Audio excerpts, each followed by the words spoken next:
Satu aja, jangan tabrak aturan. Kalau tabrak aturan yang penting jangan dibawa. Harus menang ya. HIPMI bertarung gak pernah kalah, selalu menang. Kalau ada potensi kalah buat caranya bagaimana menang.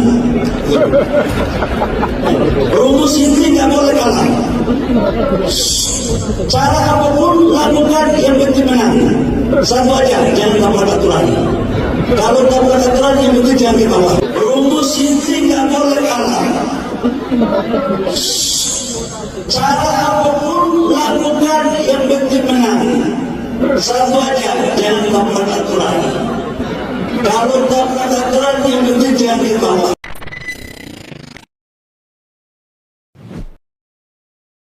Apakah ini adalah sesuatu yang baru direncanakan ataukah ini sesuatu yang sudah berkali-kali dilakukan?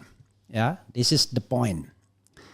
Kalau berkali-kali dilakukan, maka ya kita justru bertanya moralitas pejabat publik. Jangan lupa, he is a minister of Jokowi kabinet. Jadi jangan kemudian kita lupa ya, he is not only politician but also a minister. Dia adalah seorang menteri yang tentu harusnya jadi panutan. Panutan dalam segala hal ya. Dan kita masih menunggu ya, who is the leader, the chairman, the chairwoman of the political party ya, yang melakukan apa istilahnya ya, yang melakukan praktik KDRT ya kepada seseorang ya.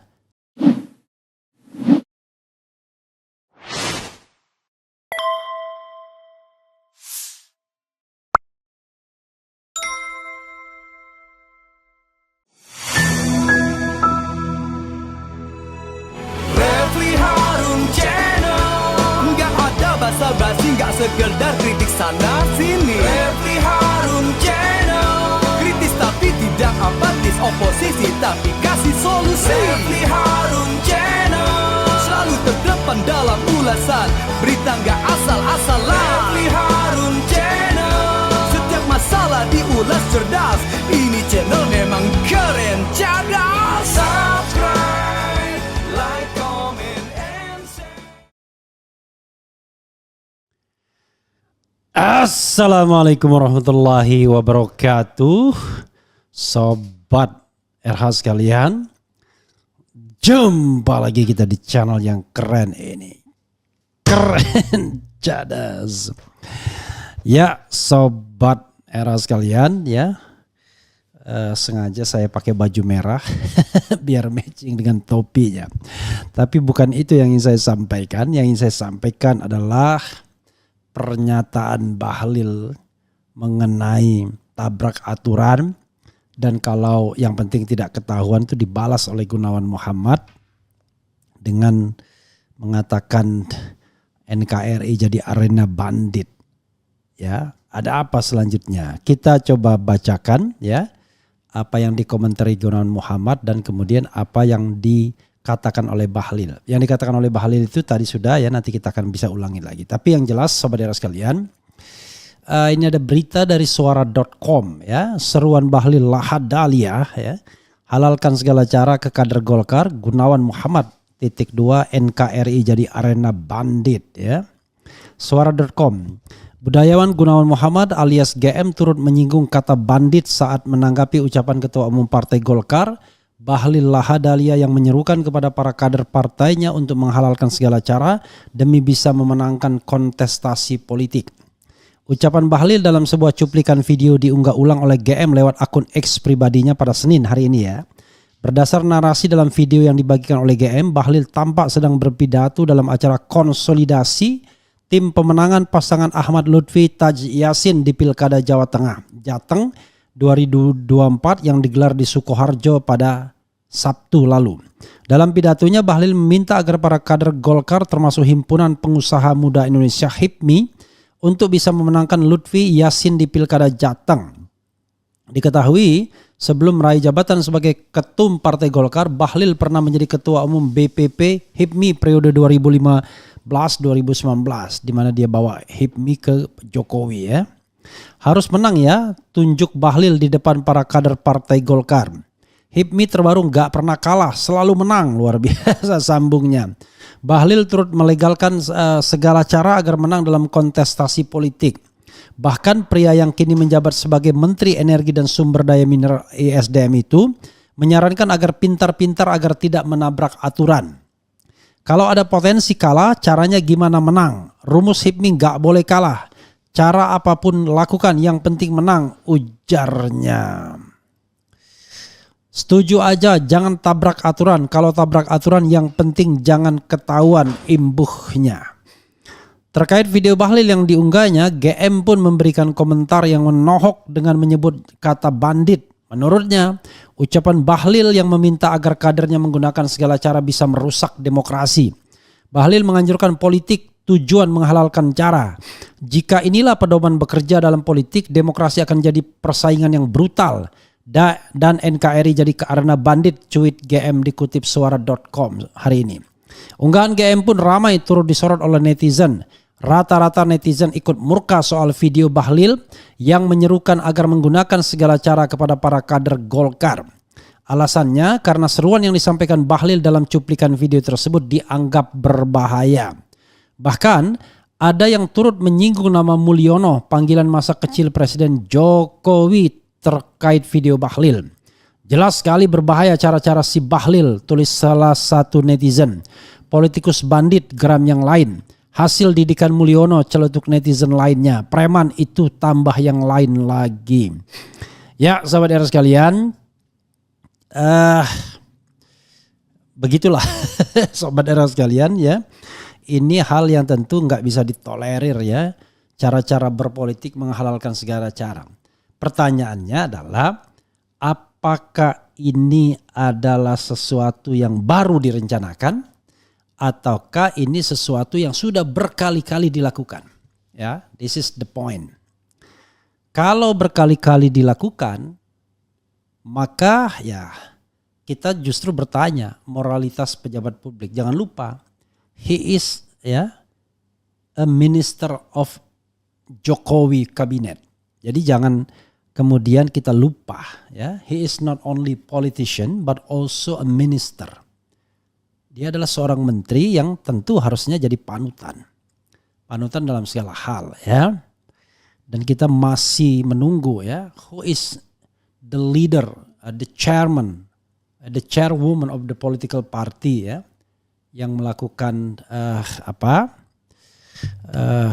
istilahnya ya, yang melakukan praktik KDRT ya kepada seseorang ya. Siapakah dia? Kita tidak tahu siapa dia. Tetapi yang jelas sobat era sekalian, ada hal-hal yang tidak boleh dilakukan oleh pejabat publik. Jangan lupa ya, sebagai public officer banyak sekali keuntungan yang didapatkan oleh Bahlil ya, oleh siapapun yang menjadi minister, siapapun yang menjadi pejabat. Baik keuntungan posisional maupun keuntungan finansial, tinggal dicek. Sebelum jadi menteri berapa kekayaannya, setelah jadi menteri berapa kekayaannya juga. Ya, sebelum jadi menteri apa fasilitas yang dia dapatkan, sebelum jadi menteri, setelah jadi menteri apa pula fasilitas yang didapatkan. Jadi itulah sebabnya kemudian pejabat publik harus berhati-hati, harus menjaga yang namanya prinsip good governance dan clean government. Gak boleh ngomong sembarangan, apalagi ngomong tabrak aturan. Asal nggak ketahuan, wah kacau nih kalau semua pejabat publik begitu. Walaupun kita tahu susah mencari pejabat publik yang barangkali lurus, yang tidak tabrak aturan, yang tidak korup, yang tidak menyalahgunakan kewenangannya. You name it ya. Siapa pejabat semacam Abdullah Hehamahua, mantan penasihat KPK dan anggota KPKPan, Komisi Pemeriksa Kekayaan Penyelenggara Negara. Lebih lama lagi siapa yang seperti Jenderal Hugeng, mantan Kapolri, atau in between siapa seperti Baharudin Lopa. Kita rindu pejabat-pejabat seperti itu yang tidak menyalahgunakan jabatannya untuk memperkaya diri sendiri maupun kelompoknya, dan tidak menggunakan jabatannya untuk hal-hal yang buruk. Ya, saudara sekalian. Jadi sekali lagi, it is not about Bahlil himself, tetapi ini mengenai sebuah tradisi untuk menegakkan good governance dan clean government. Siapapun dia. Ya. Ini juga terkena kepada Prabowo Subianto. Keluarganya tidak boleh nepotistik. Terkena kepada pejabat-pejabat publik lainnya, termasuk juga ketua-ketua umum partai politik. Karena mereka memimpin institusi-institusi yang sebenarnya berada di ranah publik walaupun sifatnya private. Jadi siapa bilang Golkar, PDI, Gerindra dan partai-partai tersebut tidak memerlukan rakyat. Mereka memerlukan suara rakyat sebagai dasar legitimasi mereka untuk berkuasa. Jadi sahabat sekalian, tidak bisa dilepaskan dari protes rakyat dan juga tidak bisa dilepaskan dari sebuah amatan, pengawasan ya, agar mereka menjalankan praktik pemerintahan yang baik. Praktik yang berpolitik yang baik. Kalau Bahlil, dua. Praktik berpolitik yang baik karena dia ketua umum partai politik. Tapi juga praktik berpemerintahan yang baik, tata kelola pemerintahan yang baik karena dia adalah seorang minister atau menteri. Begitu ya. Kecuali kalau kita nggak peduli. Kalau nggak peduli enak bener ya. Fasilitas bisa didapatkan, kekuasaan bisa didapatkan ya kan. Kemudian kekayaan bisa didapatkan tapi kita tidak mau kemudian memegang rule-nya, memegang aturannya ya. Nggak bisa begitu bernegara ya. Rule aturan harus kita pegang dan kemudian tidak bisa kita gunakan jabatan untuk seenaknya mengeluarkan statement apalagi melakukan tindakan-tindakan yang di luar hukum atau istilahnya menabrak hukum. Begitu sobat RH sekalian ya. Nanti kita bicara tentang reformasi dikhianati terakhir ya. Coba kita bacakan komentar sobat RH terkait dengan hal ini. Dan Gunawan Muhammad sudah mengerjakan tugasnya sebagai seorang warga negara dan juga tokoh publik untuk mengkritik Bahlil Lahadalia. Ini kritiknya adalah di postingan Gunawan Muhammad GM_GM. Bahlil menganjurkan politik tujuan menghalalkan cara. Jika inilah pedoman bekerja dalam politik, demokrasi akan jadi persaingan yang brutal. Dan NKRI jadi arena bandit ya. Dia kemudian menyertakan link ketum DPP Golkar Bahlil Lahadalia pidato di acara konsolidasi untuk pemenangan Lutfi Yassin dalam Pilkada Jateng Sukoharjo. Begitu cuitan Gunawan Muhammad ya, seorang tokoh yang sangat senior, pendiri Tempo ya. Orang yang merasa sedih ya dengan perilaku Presiden Jokowi yang awalnya dia dukung ya. Jadi sobat RS sekarang Allahu Akbar ya. Ternyata kelahiran Gunawan Muhammad sama dengan ibu saya ya. Bahkan lebih tua dari ibu saya yang sudah meninggal dunia pada tahun 2019 ya. Gunawan Susatyo Muhammad adalah seorang penyair, esais, penulis naskah, drama dan editor Indonesia. Dia adalah pendiri dan editor majalah Indonesia Tempo. Gunawan adalah seorang pengkritik yang vokal terhadap pemerintah Indonesia dan majalahnya secara berkala ditutup karena kritik-kritiknya. Kelahiran 29 Juli 1941 ya, 83 tahun. Jadi ibu saya kalau hidup itu akan berusia 81 tahun karena kelahiran tahun 43. 29 Juli juga. Kabupaten Batang, Pendidikan Universitas Indonesia, College of Europe. Anak Paramita Muhammad Hidayat Jati, pasangan Widarti Jaya di Sastra. Saudara kandung Kartono Muhammad. Wah, ini Kartono Muhammad sangat terkenal ya, seorang dokter yang juga sangat vokal ya dan kritis dalam menulis tidak hanya soal wilayah kedokteran tapi juga politik secara umum ya.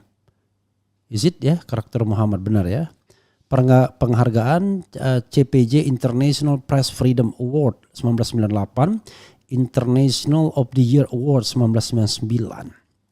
Begitu ya, dan Gunawan Muhammad pernah menangis ketika diwawancarai soal pemerintahan Presiden Jokowi yang dia dukung ya, dan kemudian berkhianat terhadap konstitusi dan demokrasi. Sobat RH sekalian, kita bacakan komentar Sobat RH sekalian terhadap hal ini ya. Silakan berkomentar. Ini negara demokrasi. Ayo saling serang. Kok saling serang sih? Aceh hadir Bung Refli. Kok bisa ya bicara begitu? Nah itu pertanyaannya. Sama saya juga bertanya. Kemudian cara apapun yang penting menang. Persis yang dilakukan Mulyono untuk anaknya. Serem benar omongan Pak Bahlil ya, seperti itu prinsip dan jati dirinya. Yang ngomong barusan itu manusiakah? Kok bisa Bahlil ngomong kalau harus menang tabrak aturan, yang penting jangan ketahuan. Kemudian wajar saja dia kan muridnya Mulyono. Kayaknya Bung Refli dukung Pramono Anung dan Rano Karno nih pilgub di Jakarta kalau dilihat pakai kostum merah. Lalu kalau saya pakai kostum kuning gimana?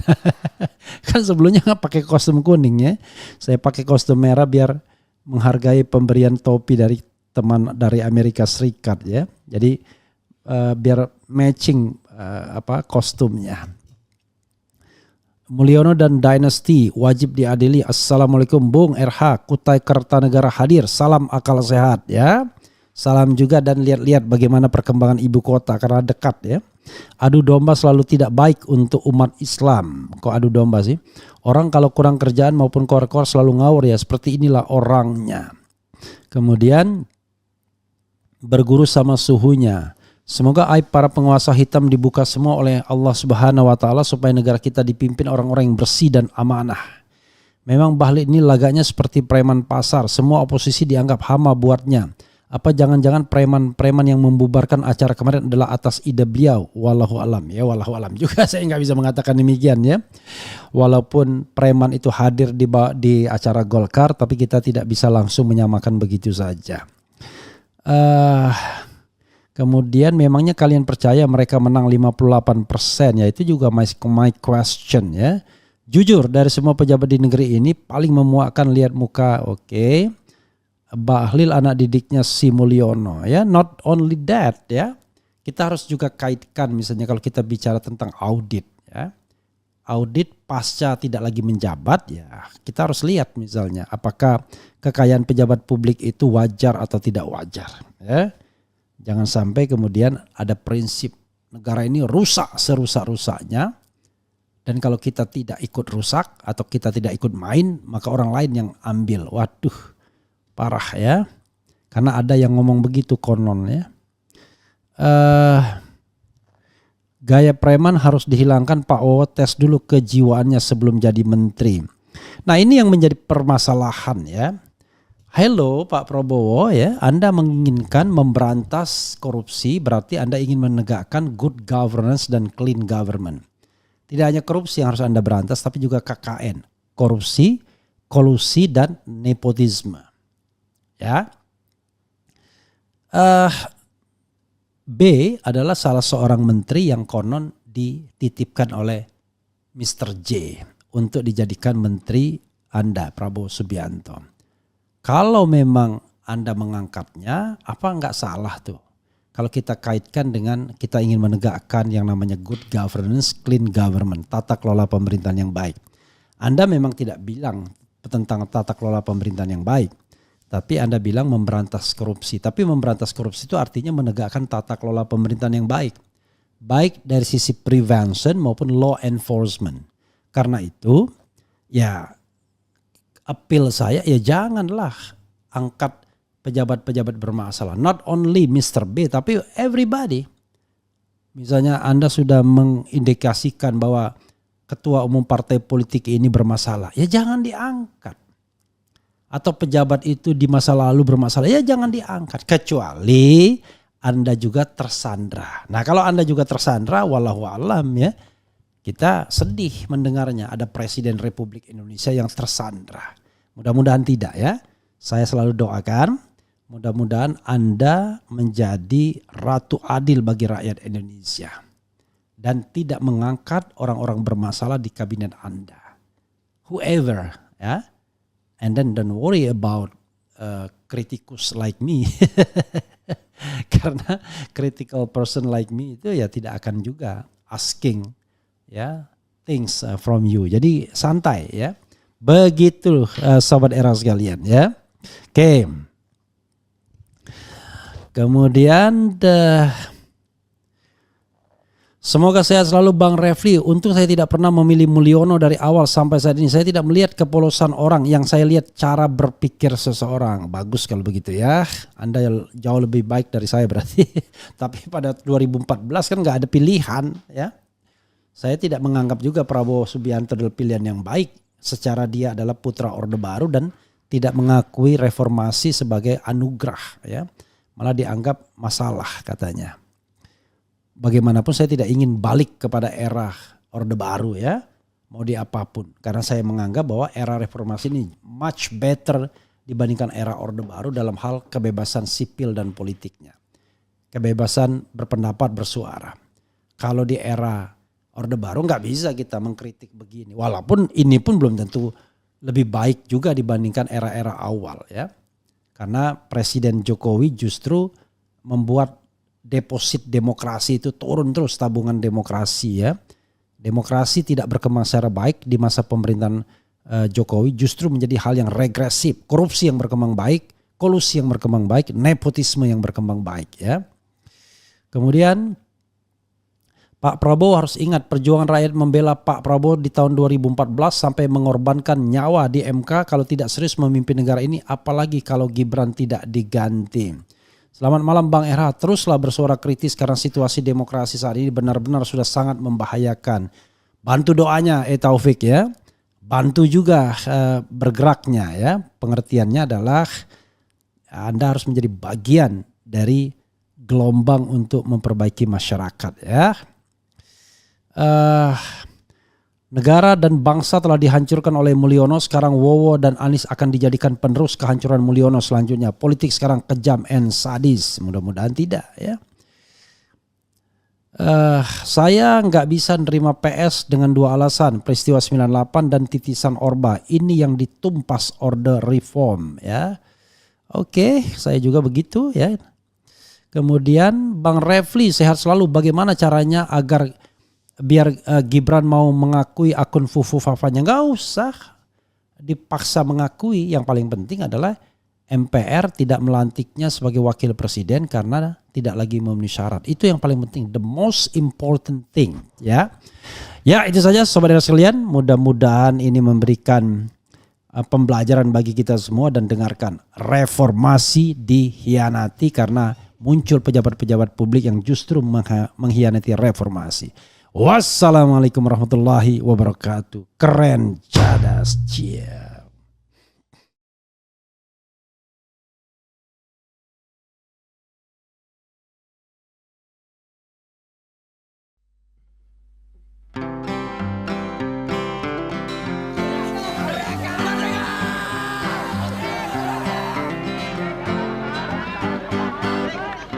Kaulah itu langit Jakarta membara,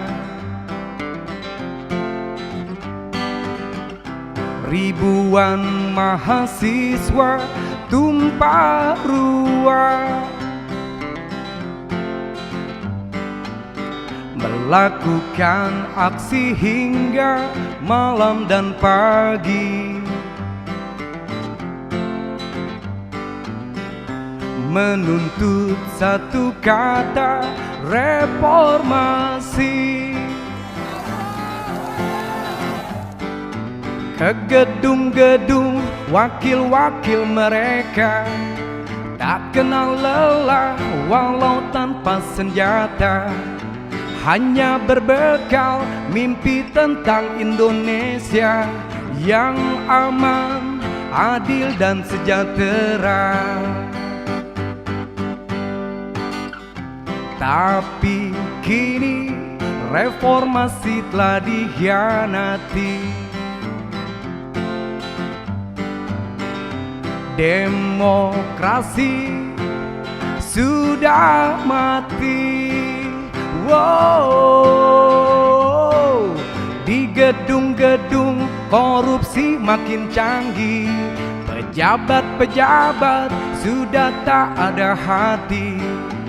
Kini tiada mimpi tentang Indonesia yang aman, adil dan sejahtera. Oligarki sudah bangkit lagi, para pencoleng mulai unjuk diri. Istana jadi pusat transaksi, penguasa sudah lupa diri. Oligarki sudah bangkit lagi, para pencoleng mulai unjuk diri. Istana jadi pusat transaksi, penguasa sudah lupa diri. Reformasi dihianati, reformasi dihianati, dihianati.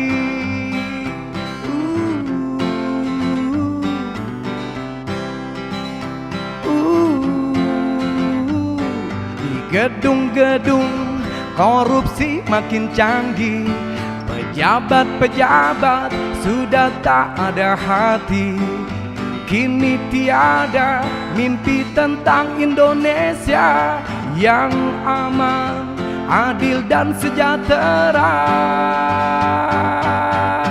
Oligarki sudah bangkit lagi, para pencoleng mulai unjuk diri.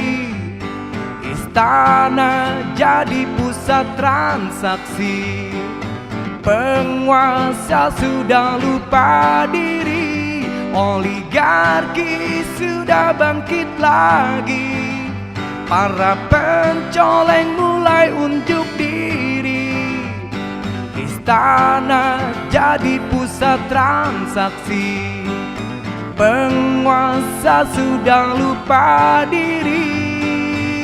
Reformasi dihianati, reformasi dihianati, dihianati, reformasi dihianati, dihianati.